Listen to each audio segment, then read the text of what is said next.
सामने जय श्री राम। जय जय श्री राम।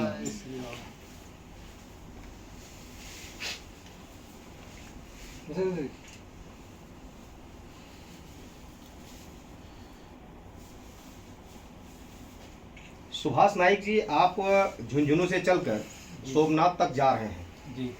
इसमें आप क्या कर रहे हैं? क्योंकि आपने एक 12 ज्योतिर्लिंगों को नापने का, अगर कहा जाए तो ये भी हो सकता है कि नापने का एक अपने कदमों से बीड़ा उठा रखा है और हिंदू आस्था को जगाने का भी बीड़ा उठा रखा है। तो ये सोच उत्पन्न कहाँ से होती है? ये सोच उत्पन्न कैसे हुए तो मेरे को भी नहीं पता, लेकिन मेरे मन में ये आया कि जब से मैं हिंदू आर्मी का सदस्य बना तब से मेरे मन में था कि मैं कुछ स्पेशल करूं। मैं हिंदू आर्मी का जिला उपाध्यक्ष हूँ, झुंझुनू डिस्ट्रिक्ट से बिलोंग करता हूँ, सुभाष नाइक मेरा नाम है। तो मेरे मन में हुआ कुछ मैं अलग करूँ हटके, ताकि धर्म का प्रचार, धर्म के लिए कुछ लोगों में आस्था जगे और उनको कुछ शिक्षा मिले। तब मैंने ये 12 ज्योतिर्लिंग यात्रा करने का निर्णय लिया। जैसे ये ज्योतिर्लिंग जो है ये देश के तमाम जगहों पे है जी। और दूरी भी बहुत ज्यादा है जी। पैदल चलने की हिम्मत कहाँ से जुटा पाए आप? क्या इसके पहले माँ बाप या किसी परिवार के किसी लोगों ने आपको ये प्रोत्साहित किया या रोकने का भी प्रयास किया कि नहीं किया? नहीं, किसी ने रोकने का प्रयास नहीं किया। भगवान शिव का आशीर्वाद था और हिंदू आर्मी में ज्वाइन होते ही मन में आशा जग गई कि अपने को करना चाहिए। और निकलने का जो प्लान था वो 12 अगस्त को था, लेकिन भगवान ने चाहा कि 7 अगस्त को ही रवाना होना है। अभी आपने कहाँ दर्शन किए और अभी आगे का क्या विचार है, कहाँ जाएंगे इसके बाद? अभी मैंने सिर्फ केदारनाथ जी के दर्शन किए हैं, इसके बाद में काशी विश्वनाथ जी और लास्ट जो स्टॉप रहेगा वो सोमनाथ रहेगा गुजरात के अंदर। नहीं, आज जो लखनऊ के भीतर आप आए हैं, हिंदू आर्मी का जो राष्ट्रीय कार्यालय है, आज यहाँ पे आप सुशील तिवारी जो हिंदू आर्मी के चीफ हैं, आज स्वागत हुआ है, आप अध्यक्ष जी हैं। तो आज यहाँ क्या किस तरह का सम्मान जो हुआ है इसके बारे में क्या कहना चाहेंगे? ये सम्मान मेरे को ही लग रहा है जैसे भगवान शिव ने आके स्वयं मेरा स्वागत किया हो, क्योंकि एक तो देवताओं की भूमि है लखनऊ, ये सॉरी आपका लक्ष्मणपुरी या पूरा उत्तर प्रदेश बोल सकते हैं। दूसरा फिर देवता जैसे 2 भाई मिल गए जिसकी कल्पना भी नहीं कर सकते। इतना अच्छा स्वागत ओके लगता है कि हमें जैसे शिव का ही कोई गण हो।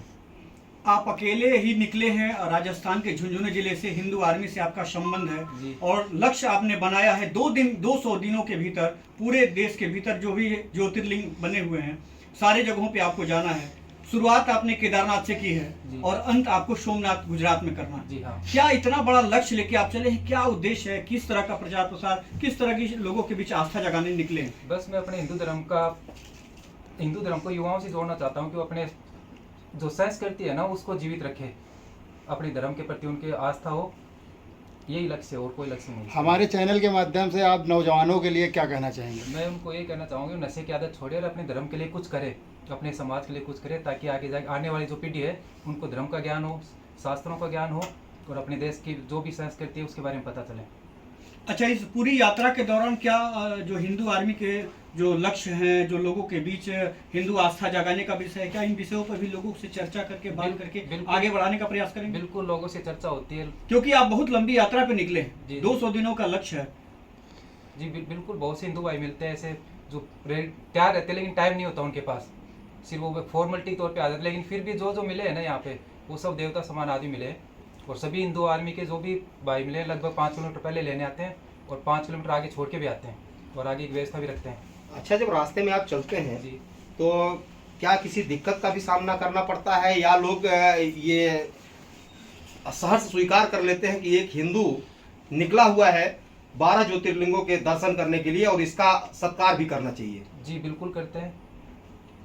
कहीं पे कोई ठेस लगी या नहीं? नहीं, अभी तक कुछ नहीं लगा। जैसा कि देखा जाए कि कोई व्यक्ति अगर कोई बहुत बड़ा काम करने निकलता है तो उसके सामने तमाम बाधाएं उत्पन्न होती हैं। नहीं, अपने धर्म के सभी लोग सपोर्ट कर रहे हैं। रास्ते में जब आप चलते हैं पैदल यात्रा कर रहे हैं, लोग जिले से निकल रहे हैं, दूसरे स्टेट से पार गए, वहाँ लोगों का समर्थन मिलता है कि नहीं? बिल्कुल मिलता है, अपने कार्यकर्ता ही मिल जाते हैं लगभग, जैसे जैसे सूचना मिलती है तो आगे लेने के लिए आ जाते हैं और आगे छोड़ के भी जाते हैं। हमें तो लगता है कि पूरे देश में हिंदू जो आपका जो है आर्मी है वही आपको बहुत सपोर्ट कर देगी। बिल्कुल सपोर्ट कर रहे हैं सभी, और आप भी एक बिल्कुल वो सबके लिए आइडियल बनने जा रहे हैं, क्योंकि इतना बड़ा लक्ष्य लेके आप काम कर रहे हैं, हिंदू आस्था जगा रहे हैं लोगों को और मतलब एक युवा की तरह बिल्कुल अच्छा बेहतर काम कर रहे हैं। जी, आइडियल एक क्या बोलते हैं, आइडियल तो मुझे नहीं बनना, मैं तो सिर्फ ये चाहता हूँ नहीं, क्योंकि ये करीब करीब यात्रा जो है 8,728 जी। जो गूगल दिखा रहा है, जी। लेकिन ये और ज्यादा होगी। हाँ। तो ये छोटा मोटा लक्ष्य तो है नहीं, बिल्कुल। ये बहुत बड़ा लक्ष्य आपने उठाया है और मुझे लगता है कि हिंदू आर्मी जो है आपको बहुत सपोर्ट अच्छा, एक तरफ कहा जाता है कि ये नौजवान जो है ये कमाए, अपने परिवार का भरण पोषण करे, जी। और दूसरी तरफ आपने ये 12 ज्योतिर्लिंगों का दर्शन करना है और 9-9 हजार किलोमीटर पैदल चलना, इसको आपने बीड़ा उठा लिया, तो क्या परिवार के लिए कोई समय देंगे, या लोग ये भी कह सकते हैं कि ये घर से रुष्ट होके निकल गए हैं, साधु बाबा हो जाना चाहते हैं? नहीं, मैं खुद कंपनी चलाता हूँ पूरे राजस्थान की, जिसमें सिक्योरिटी गार्ड है, बाउंस वगैरह उपलब्ध करवाता हूँ, और मैंने परिवार के लिए इतना कुछ कर दिया कि कोई दिक्कत ही नहीं है। कंपनी अभी मेरी वाइफ संभाल रही है, 7 सिस्टर मेरे और 33 भांजे हैं। नौजवानों से क्या कहेंगे? मैं उनसे यही कहूँगा, पहले अगर आप समाज को टाइम दोगे ना घर के अलावा, तो ही अपना देश आगे बढ़ेगा, क्योंकि टाइम सबके पास होता है, लेकिन गलत कुसंगति के कारण हम टाइम नहीं दे पा रहे। तो मैं उनसे यही कहूँगा अपने समाज संस्कृति उसको समझें। आपने एक बड़ी बात कही है कि नशा छोड़ो जी और देश में सनातन के साथ जुड़ो और बेहतर काम करो, देश के विकास में सहयोगी बनो। जी।